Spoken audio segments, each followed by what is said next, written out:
Something feels different, not wrong, not broken, just off. Her messages arrive slower. Her voice sounds lighter, but emptier. The warmth that used to feel like sunlight now feels like shade. This is where it begins. Not with an argument, but with a pause. A moment of silence that you can't quite explain. You tell yourself she's busy. You tell yourself it's fine. But your mind, the same mind that once relaxed around her, now starts scanning for evidence. Every pause, every delayed reply, every emoji becomes data. What you don't realize yet is this. You're not chasing her attention anymore. You're chasing certainty. And certainty is the first casualty when someone starts losing interest. At first it's subtle. She still texts. She still smiles. She still says she's fine. But the frequency changes. The energy changes. The effort changes. Psychologists call this the hedonic adaptation curve. What once felt exciting becomes normal. What once felt magnetic becomes routine.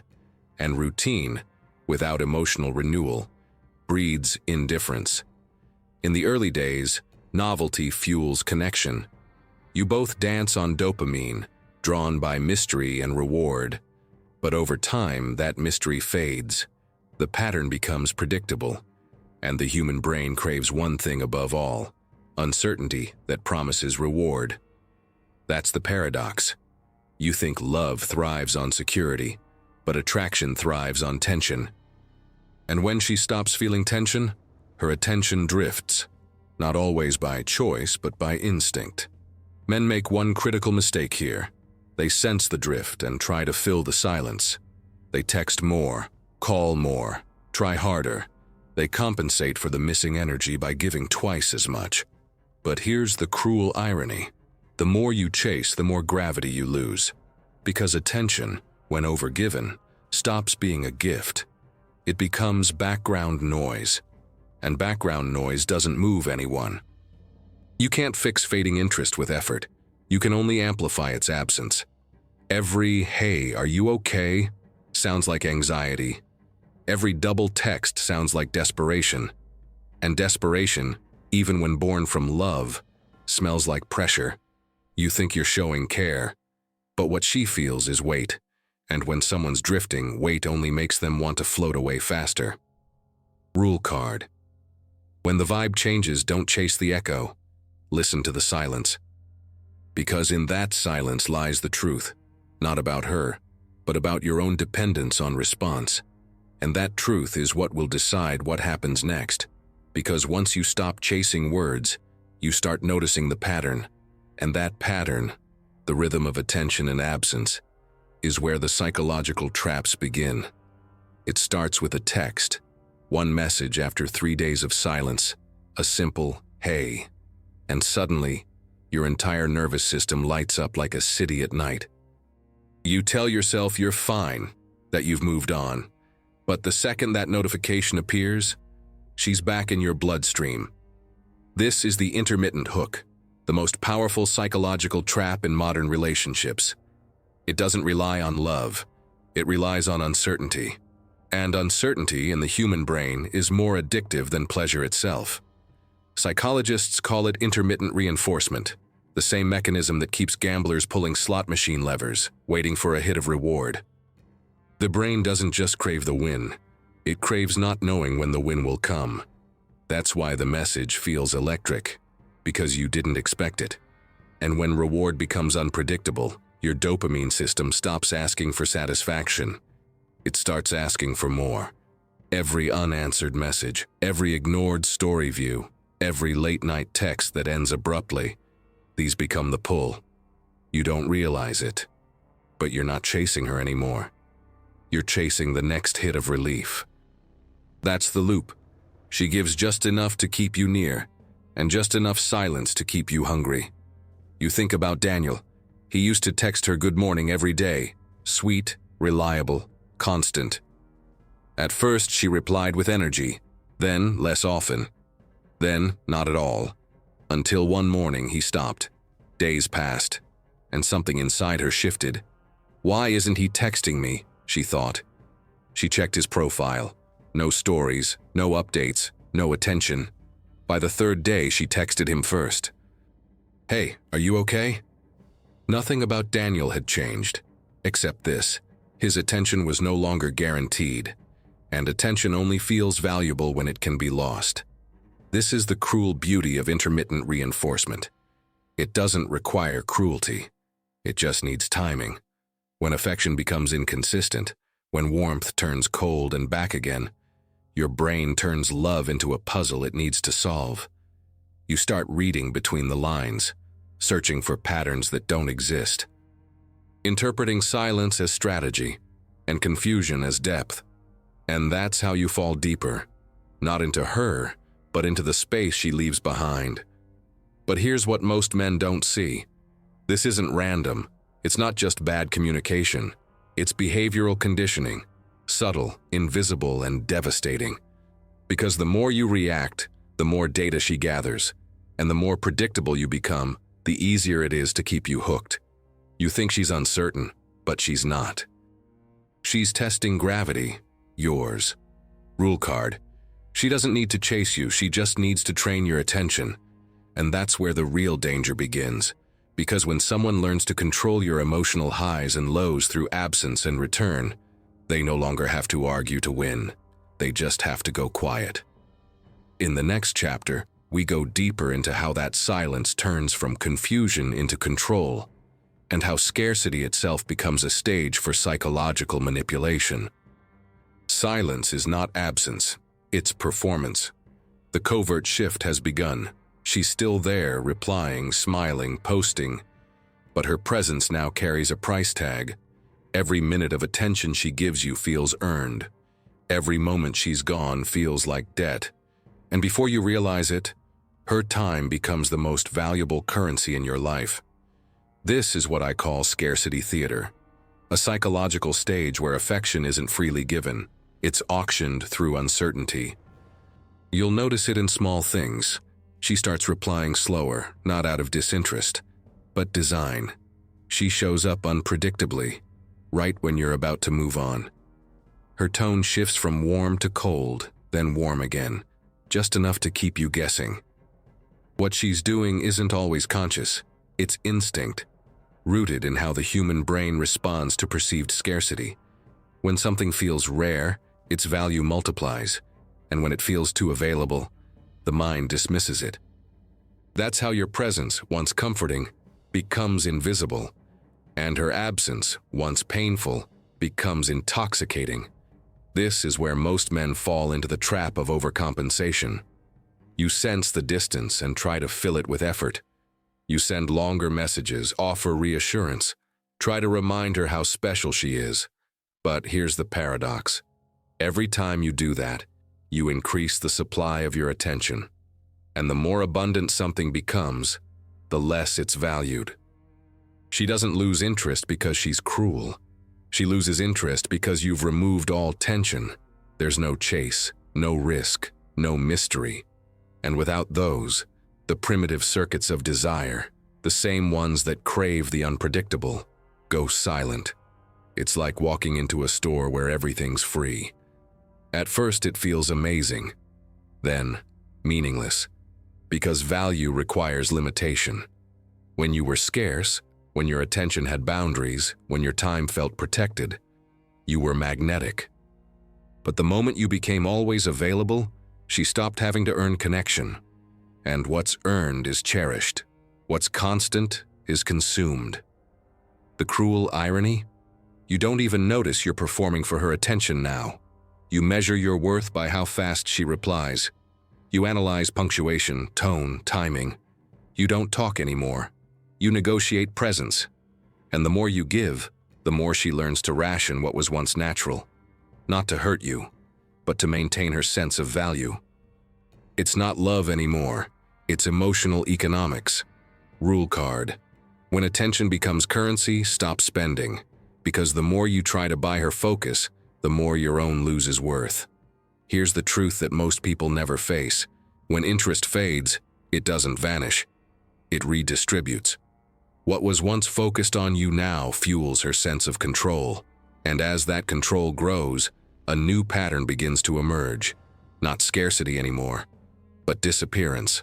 A quiet fading act. A soft retreat masked as peace. And by the time you feel it, it's already too late. In the next chapter, we'll explore what happens when the mirror starts to fade, and the reflection you fell in love with stops looking back. At first, she was everything. Not just someone you loved, someone who understood you. She finished your sentences, shared your thoughts before you spoke them, mirrored your pain, your humor, your rhythm. It felt divine. Two souls syncing perfectly. You told yourself, finally, someone who gets me. But now the mirror is cracking. The same eyes that once lit up at your presence now look through you. The laughter feels rehearsed. The warmth feels mechanical. And deep down, you know, something's off. Here's the truth that hurts. You weren't in love with her. You were in love with your own reflection. A projection she built for you, using the raw material of your desire. It's called mirroring, a psychological strategy often seen in covert manipulation. It's not always intentional, but it's devastatingly effective. By reflecting your values, your humor, your worldview, she became familiar. And familiarity feels like safety. But what's built too quickly burns too fast. Because what you fell for wasn't authenticity, it was alignment. And alignment, when used as a mask, is the most seductive illusion in existence. Then, it stops. The reflection fades. She no longer mirrors, she withholds. The same traits that made you feel seen now make you feel ignored. She withdraws empathy. She interrupts more. She's distracted when you speak. You try to fix it by reminding her of who she used to be. But that version of her never existed independently. It was built from your expectations. And when her control feels secure, she no longer needs to perform that reflection. This is when confusion becomes obsession. You start searching for that old version, scrolling through messages, replaying memories, looking for the moment it changed. But it didn't change. It simply ended. The mask served its purpose, to capture your emotional investment. Once that's achieved, authenticity becomes unnecessary. Psychologists call this the devaluation phase, a subconscious shift where admiration turns to critique and connection turns into leverage. She starts noticing your flaws, pointing out details she once adored, mocking small habits she used to find charming, not cruelly, but subtly. Each small correction chips away at your confidence until you begin modifying yourself to win back the reflection you lost. That's the hidden brilliance of this dynamic. She doesn't have to change you directly. She just has to make you want to change yourself. Rule card: the moment you start proving your worth, you've already forgotten it. You can't win back the reflection, because it was never yours. You were in love with an echo, and echoes disappear when the voice goes silent. But that silence isn't the end. It's the beginning of the next stage, the one where she learns that withdrawal can do more damage than words ever could. Because when the mirror fades, she doesn't argue. She vanishes. And that vanishing act, that quiet, deliberate absence, isn't indifference. It's strategy. The next chapter, you'll see how disappearance becomes control, and how distance itself becomes the most elegant weapon of all. She doesn't block you. She doesn't scream. She simply disappears. The silence is surgical, precise, controlled. One day, you're sharing laughter. The next, she's gone. No explanation, no closure, no trace of the warmth that once wrapped around you like safety. And what's worse, you can't even get angry, because she didn't do anything. She just stopped doing. This is not detachment, it's design. Psychologists call it the silent treatment, but in covert dynamics it's something more sophisticated: emotional starvation. It's the withdrawal of validation, connection, and communication, not to punish overtly, but to train. See, silence creates panic in the emotionally invested. Your brain, wired for connection, interprets absence as danger. The same circuits that respond to physical pain light up in emotional deprivation. And that's when the craving begins. You replay the last conversation. You wonder what you said wrong. You write messages and delete them. You stalk her profile, looking for clues. You even rationalize her absence. She's busy. She's overwhelmed. She just needs space. But what's really happening is deeper. You're entering a control loop, a cycle where silence becomes the most effective tool of dominance because it forces you to fill in the blanks. And when you start explaining her behavior for her, you're no longer interpreting, you're excusing. Let's go back to Daniel. Remember him. He stopped texting.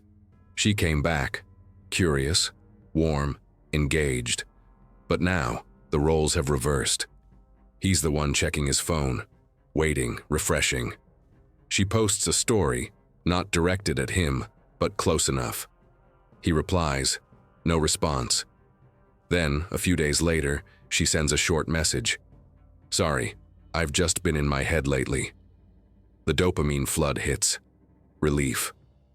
Gratitude. Hope. And in that moment, Daniel's trained again. This is negative reinforcement in disguise. It's not about pleasures, it's about ending discomfort. You don't chase joy anymore. You chase relief. You're not addicted to her love. You're addicted to the end of her silence. That's how emotional starvation evolves into domination. Because she's no longer controlling through affection. She's controlling through withdrawal. And the silence becomes a mirror of power. Rule card. Silence isn't empty. It's full of control. Every time you react, message, worry, explain, justify, you reward her withdrawal. You teach her that silence is leverage. And she learns that the less she gives, the more you chase. That's the paradox. You mistake her distance for depth, her mystery for meaning, her silence for strength. But it's not mystery. It's manipulation through absence. And by the time you realize it, your emotional rhythm is synced to her vanishing act. She pulls away.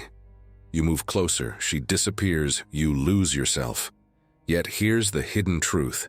Every magician's trick depends on one thing, your belief that what you see is real. And when you start questioning the illusion, the power collapses. In the next chapter, we'll tear apart that illusion.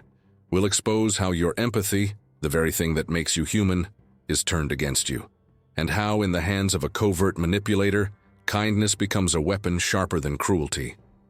She doesn't win by fighting you. She wins by feeling with you. You see her tears, you hear her pain, you feel her fragility. And something inside you shifts from hurt to guilt. Now you're no longer the one who's been manipulated. You're the one trying to make things right. That's how it begins.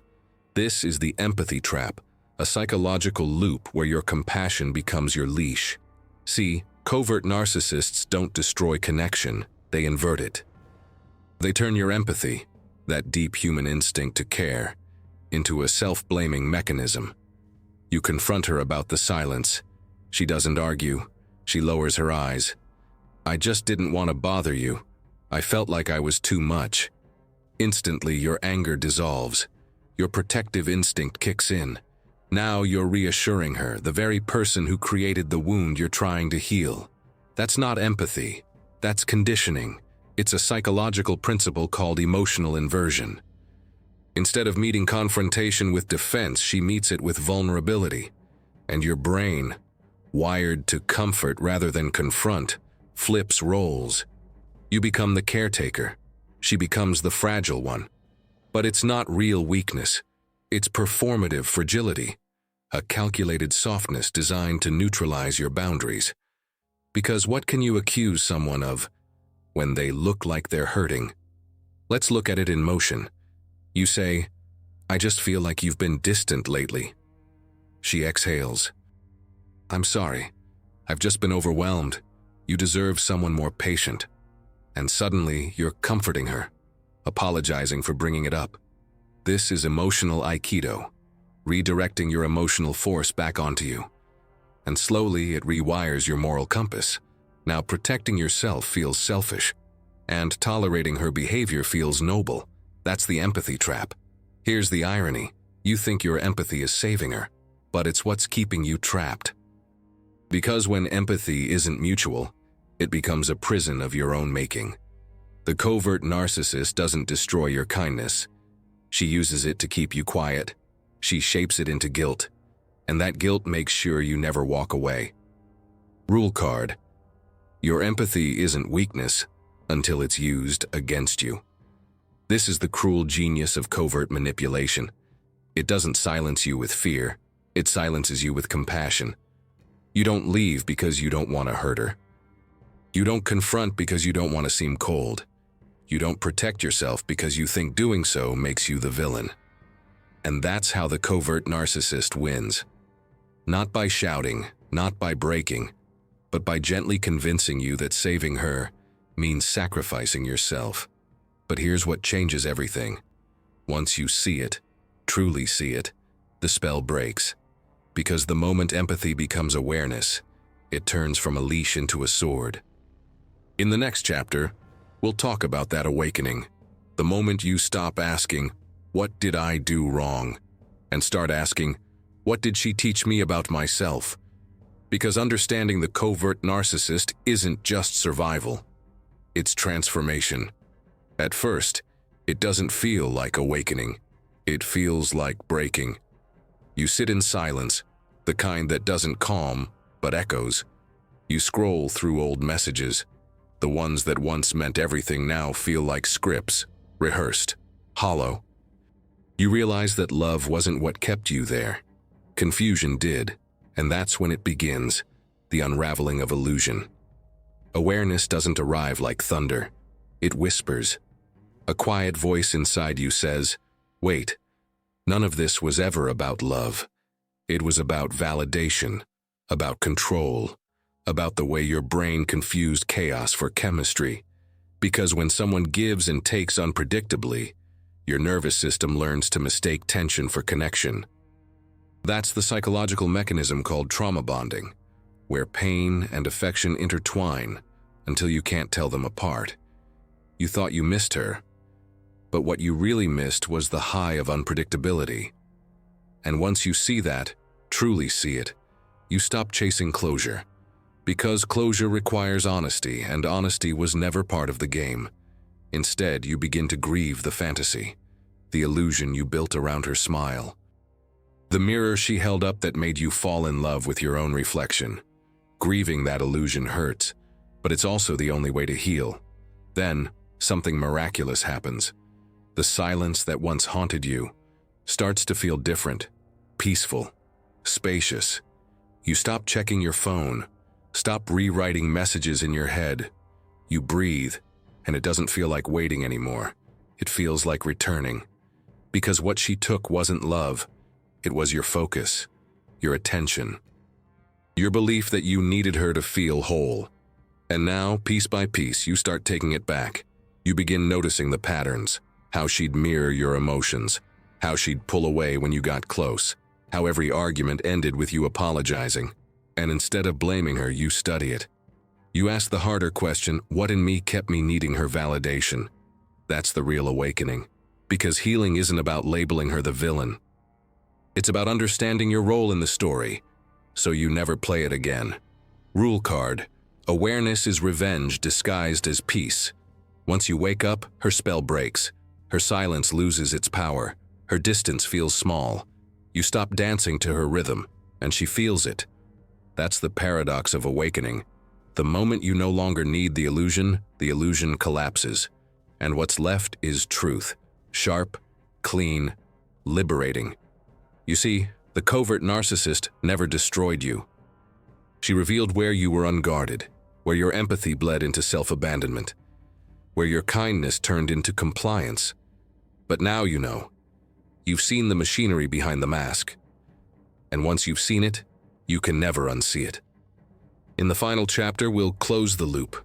We'll talk about what comes after awareness, how to rebuild your identity, your trust, and your emotional gravity. Because freedom isn't just walking away. It's walking forward without the weight of what broke you. When the fog clears, you don't hear victory music. You hear silence. But this time, it's yours. The same quiet that once punished you now feels like a sanctuary. Because silence, in the hands of a manipulator, is control. But in the hands of someone awakened, It's power. Healing doesn't look cinematic. It's not a grand act of defiance. It's a slow return to yourself. To the small things that were once taken from you. Your sleep, your laughter, your ability to feel peace without earning it. You start learning that you don't need to win the game. You just have to stop playing it. That's what true freedom looks like. Psychologically, this is where self-regulation begins. After a long period of emotional manipulation, your nervous system has been conditioned for chaos, to associate calm with danger and unpredictability with love. So at first, peace feels wrong. You crave the drama. You miss the adrenaline rush that used to validate your importance. But here's the truth. That craving isn't love. It's withdrawal. It's your brain detoxing from the unpredictability it once called affection. The covert narcissist didn't just take your trust. She rewired your chemistry. And now you're learning how to rewire it back. Slowly, you begin to reclaim what she dismantled. Your attention. You stop scanning for her energy. You bring your focus home, your boundaries. They stop feeling selfish and start feeling sacred. Your empathy. It returns, but this time you aim it inward first. Because empathy without direction is erosion. But empathy with discernment is armor. Then one day it happens. The test. She reappears. A text. A, "Hey, stranger." A sudden burst of nostalgia. It's not an apology. It's a pulse check. A way to see if she still lives rent-free in your nervous system. But now you see through it. You recognize the pattern. The re-entry after distance, the bait of familiarity. And for the first time, you don't feel the urge to reply. Not out of anger. Not out of pride. But because peace finally feels better than permission. Rule card. What once haunted you now serves as proof. You've outgrown the cage. You realize that the real power was never about control. It was about clarity. About seeing the invisible games for what they were, and refusing to play them anymore. The covert narcissist built her empire on confusion, on the fog between love and control. But you burned that fog away with awareness, and in its place, you found something far rarer. Not revenge, not validation, but emotional gravity. The kind of strength that doesn't shout, it just exists. Because healing isn't loud. It's not about proving your worth to the person who couldn't see it. It's about remembering that your worth was never theirs to measure. That's how you win the quiet war. Not by conquering them, but by finally, quietly coming home to yourself. Rule card, final. The loudest revenge is peace. And that's where this story ends. Not in tragedy, not in bitterness, but in balance. Because once you've seen the covert narcissist's game, you stop fearing the silence. You start mastering it. And from that silence, you rise.